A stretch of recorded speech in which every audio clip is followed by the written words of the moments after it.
घी भारतीय खाद्यर अन्य एक स्वतंत्र परिचय। घरे घरे पिठापणा ठू आरंभ करी ठाकुर पूजा पर्यंत घी आग खोजा पड़े।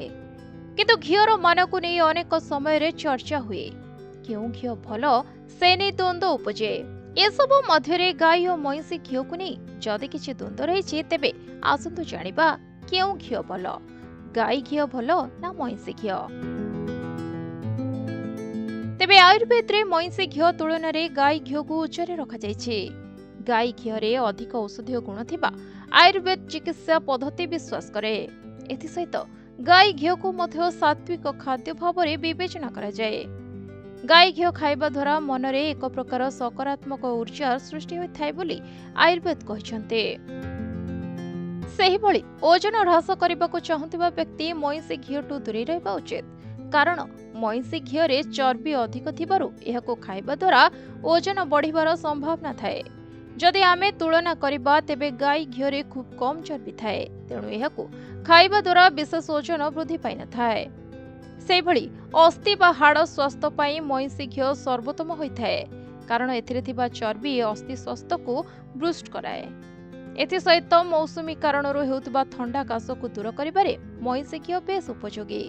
तेणु एसबु क्षेत्र में महिषी घी खाइबा लाभदायक होइथाए।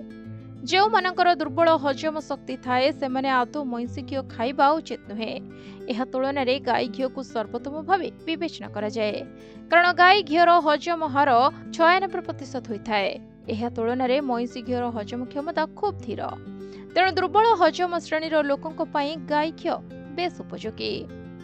सेबळे कोलेस्ट्रोल समस्या रे गति करुथुबा लोके आदौ महिषी घी खाइबा उचित नुहे, कारण एथिरे अधिक चर्बी थाए। तेबे उभय गाई और महिषी घी रे पुष्टिकर स्वतंत्रता रहिछि। देशी गाई घी रे असंख्य खनिज पदार्थ, कैल्शियम, विटामिन, प्रोटीन थाए एवं यहाको प्राकृतिक एंटीऑक्सीडेंट भाव में विवेचना करा जाए। देशी गाई घी केश एवं चर्म स्वास्थ्य पई अत्यंत लाभदायक। सेहिपरि महिषी घी रे मध्य कैल्शियम, मैग्नेशियम एवं फॉस्फोरस भली अत्यावश्यक उपादान भरपूर परिमाण में थाए। समस्त बयस वर्गर लोक माने गाई घी खूब भल पाती, किंतु महिषी घी केवल शारीरिक भाव में सक्रिय थिबा व्यक्ति लाभदायक।